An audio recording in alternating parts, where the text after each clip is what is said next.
Wow, hello there, Ian. How are you doing today? Doing okay. How about yourself? I'm doing dynamite. Thanks for asking. Your background is much more interesting than mine. Well, it looks like you're in the guest room and I'm out in the garage.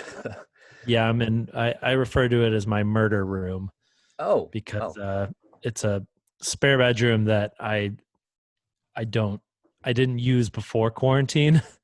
Like a ex of mine used it to stream in, and I just never had any use for it until the quarantine happened. Then it became my office, so it's just kind of a scary looking nothing room. oh, yeah. I know. Yeah, you got a lot of the sound dampening stuff in there. Yeah, Yeah, a little bit right. of that. Yeah. Um, so my name's Jimmy Leszczynski. I write with Bleeding Cool. I'm also the co-host of Saturday Morning Serial podcast. And so I wanted to start by asking you if you could tell me a little bit about the history of how you got started with Smosh and how those videos kind of organically started. Yeah. I think, well, I started making videos with my friend Anthony Hmm. when we were 17, just fresh out of high school. And that was just out of pure boredom. We had this little website that he created, and uh, we were listening to some theme songs in his room, and we started lip syncing it. And we are like, hey, let's just film this. And I don't know, there's something funny about just having a camera and a friend and just making dumb things and looking at it afterwards. Hmm. And we decided to put it up there, and uh, I guess some people liked it. And we had a little MySpace page, if that, that should date it accurately. Hmm. Um, and then somebody stole one of our videos and put it on YouTube right when YouTube got started. And we were like, oh, what's this website?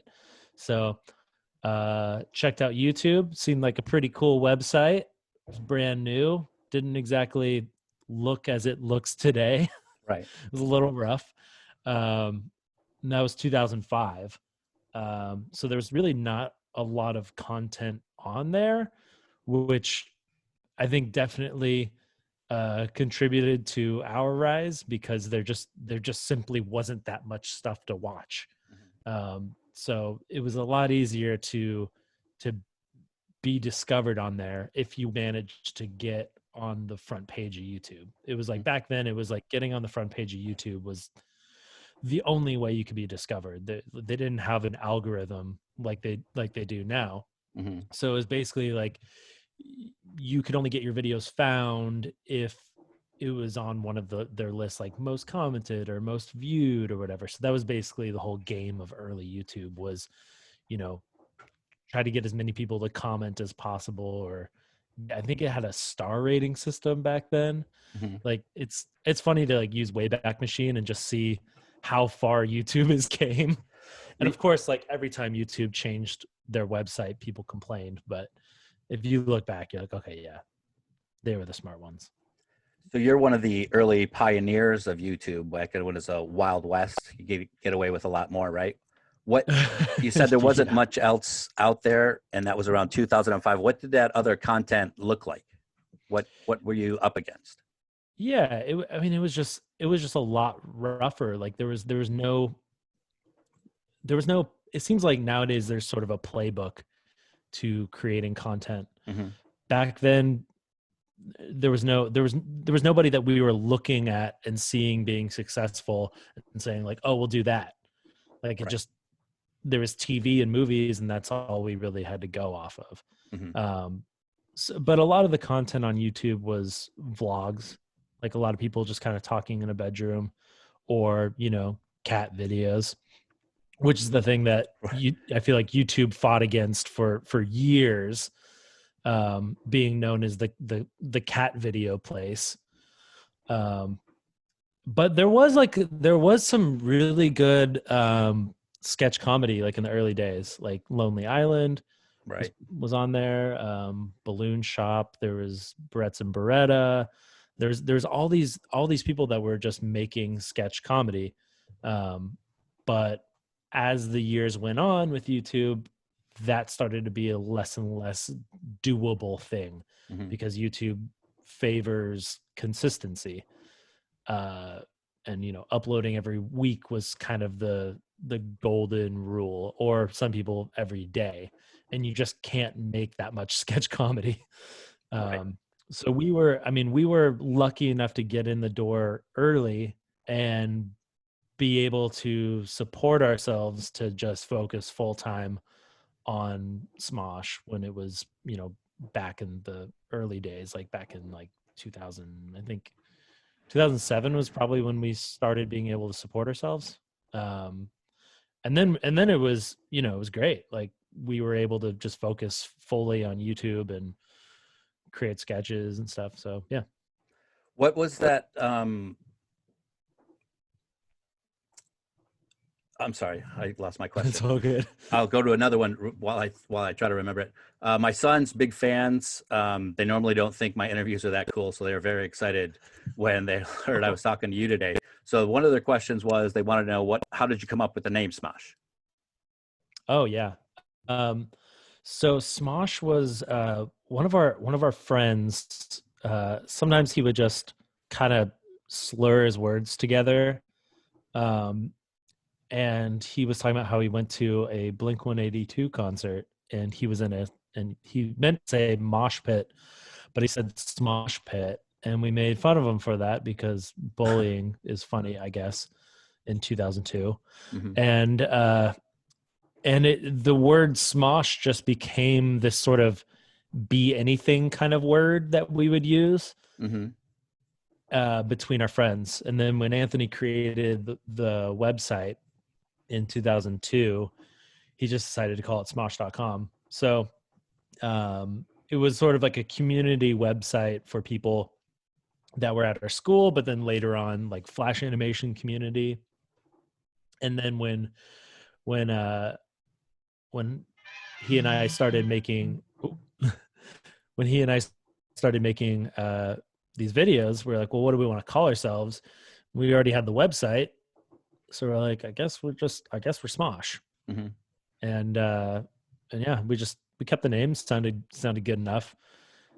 Kind of an inside joke between all your buddies that yeah, and it's a small word, and I think we just really dominating brand, right? Yeah, I mean I think we definitely lucked out on the name, because back then everyone on YouTube that was doing like sketches and stuff, they would just name their channel like after their names, or they would be like if we didn't have Smosh, we might have been Ian and Anthony Productions. Right. That would have been a very like 2005 YouTube thing. So it's a good thing we didn't do that. Mm-hmm. So the question I lost, but now if you don't mind circling back to it, I want to talk about, so in that early days, pushing out all that content, that's quite a bit of at least one video a day, right? And there's multiple people involved. Can you talk about that breakneck pace of especially in making a name for yourself in those early days? I think we didn't expect anything out of the videos we were making. We saw that they were getting views, but that wasn't like a sign that we were going to have these sort of careers in it. Mm-hmm. Then this guy Barry Blumberg found us. He worked at Disney for quite a while, and was kind of off doing his own thing. And he found our content, and he said, well, where do you guys see yourselves in 5 or 10 years? And we were 18 at that time. I think we were just like, I don't know, like we like doing this. And he's like, well, do you want to keep doing this? And we're like, yeah.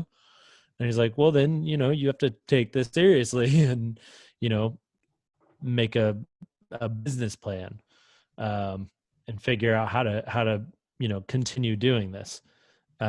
So he helped us kind of get a little bit more serious about it, and look at Smosh not as two guys filming in their parents' bedroom, and see it as a comedy brand.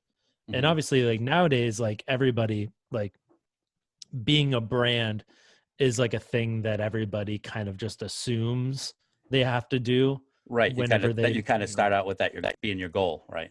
Yeah. At least exactly. these days. Yeah. Yeah, but back then it was like, huh? Like we're just two guys. He's like, well, it could be something more than that.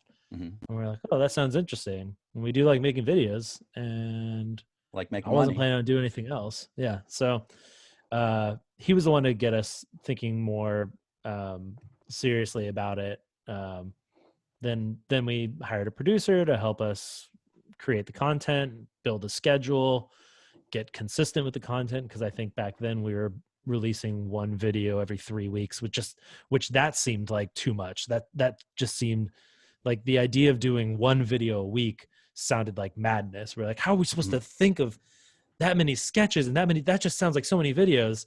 And then, flash forward and we're putting out almost a video a day. Yeah.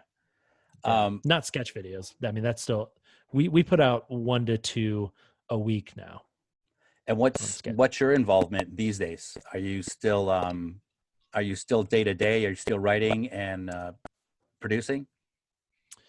Yeah. I mean, now that, so we had a company that acquired us a long time ago, and then that company went out of business, and then Smosh kind of became went out back out into the world, and then was luckily rescued by another YouTube group, Rhett and Link. Hmm. And with that, it gave us the chance to really take control of the channel again. Because at that point, like we didn't have complete control over the business side of things and hiring, firing, and that kind of stuff.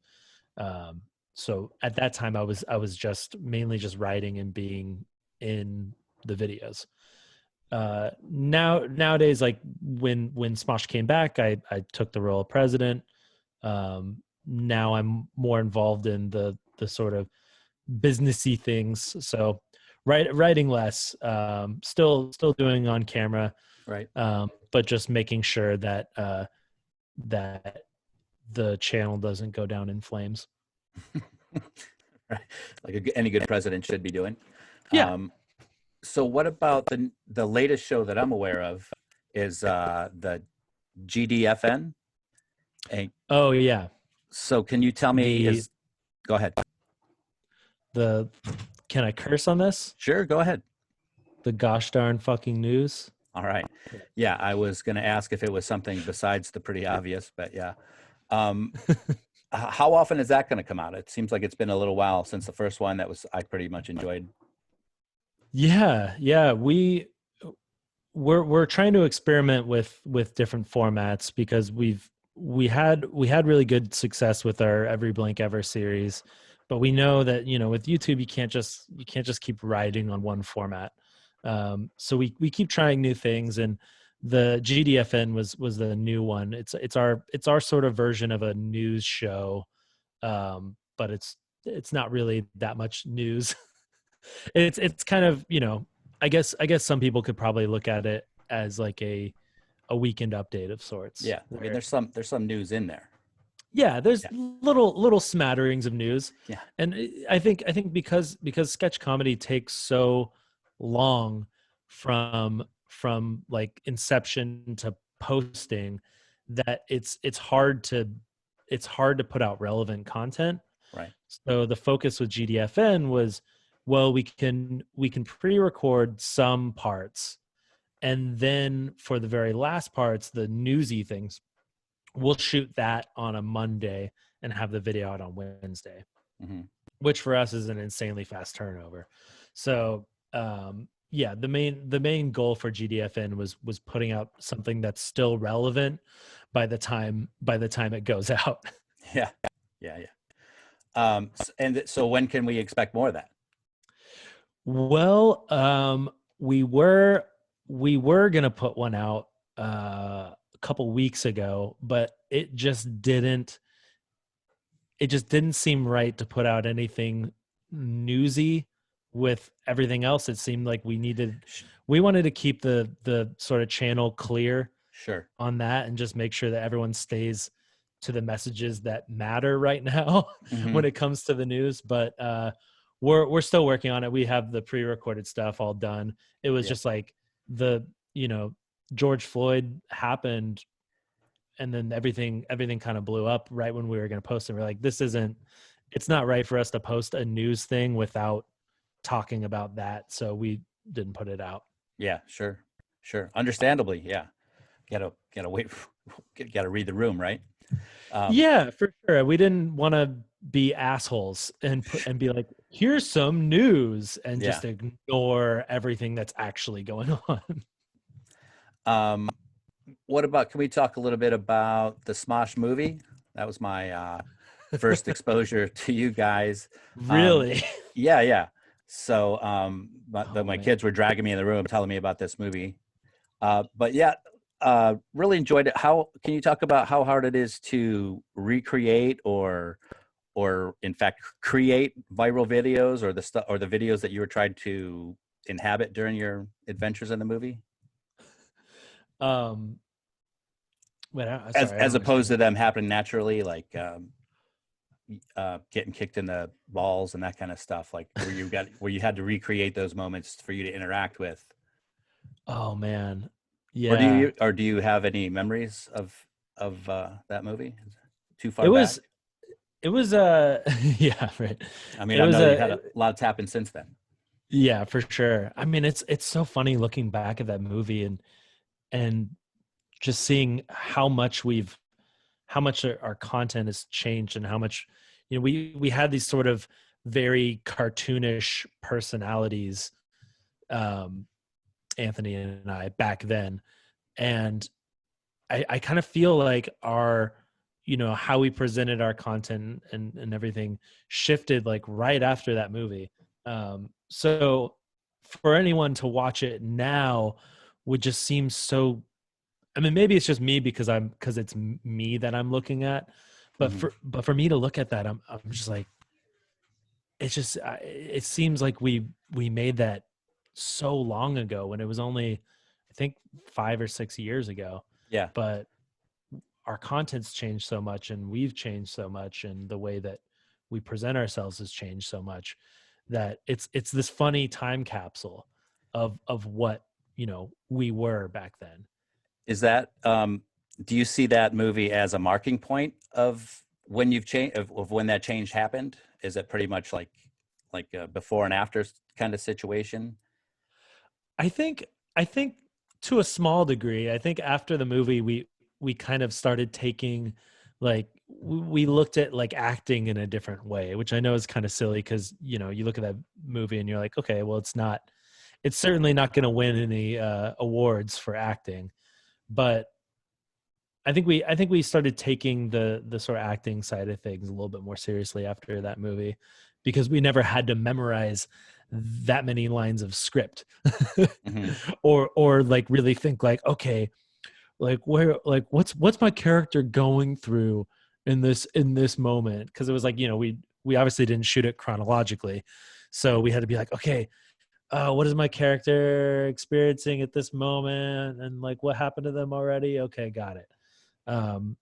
But no, I mean, like, the movie was just such a fun experience, and it's such a weird point in time for internet people doing more traditional media, because I feel like that was around the same time that a lot of other people were getting their own like movies and stuff. You had Grace Helbig and Hannah Hart doing they had this camp movie. Oh my gosh, I can't believe I forgot the name.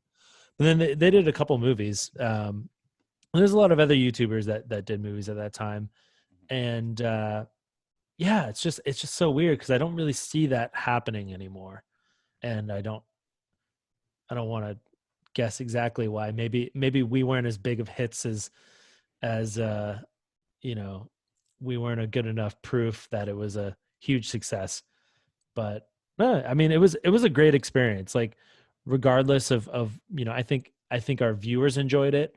I think Sure. everyone else that wasn't a viewer was probably just confused, which I totally understand. Yeah, it was a really cool thing. Like, I just try to not take it for granted, because how often do you get to make a movie? Right. And so like you said, that's your first one, and you were kind of learning, and then you went on to make Ghostmates a couple years later. Are there Yeah. any more movies coming up in your future, or is that something that you are focusing on or looking forward to doing in the future? I think we're always open to it. It's just it's a large undertaking, and you have to put everything else on the side to focus on this one thing. And our feeling is always like YouTube always comes first. Like that's where our base is, and we're not going to leave YouTube to make a movie, because Right. that's one piece of content. Like regardless if it's longer than anything else, it's one piece of content.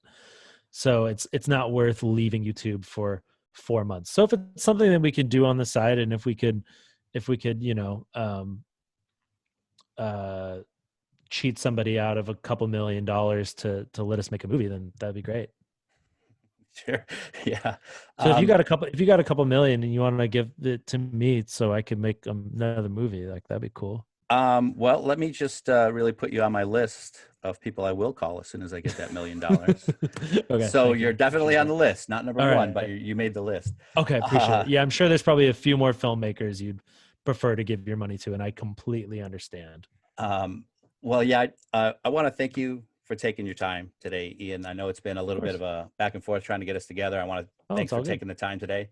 Like I said, I'm the co-host of the Saturday Morning Serial podcast. We always talk about the tenet of the show is we talk about when we were kids. Dan and Marky and myself used to have to get up early on Saturday morning to pour ourselves a big bowl of cereal and get up early enough to fight for the good spot on the couch, so in front of the TV, so that we could watch our favorite cartoons. For me, it was Super Friends. They like Sigmund and the Sea Monsters. We're a little older. So my question for you, Ian, is what's your favorite Saturday morning cereal, and what do you like to watch while you're eating it? Well, when I was a kid, I feel like I come from the generation where it was like, I don't know, like my parents were like, I didn't get any fun cereal growing up. Like the craziest cereal I got was Frosted Mini Wheats. So I definitely tried to go a little crazy with my cereal when I got out of my parents' house. Gosh, I think Fruit Loops probably my go-to, like junk cereal. All these colors when you got dude, yeah. It was just, I can't even remember. Like it was just like weird oat cereal. It was trash. And gosh, I mean, because the Saturday morning cartoons were still a thing when I was growing up. All right. Sure. Well, the ones I referenced probably weren't around when you were watching cartoons. Is what I meant. No. Right. I'm sorry. I guess I really enjoyed Recess when I was a kid. That was a good show. Yeah. So Fruit Loops while watching Recess. Fruit Loops while watching Recess. Yeah. Well, all right. Ian, thanks for your time, man. I want to, is there anything besides Smosh? You got anything coming up that you want to make sure I plug for you? No, we're just going heavy into Smosh.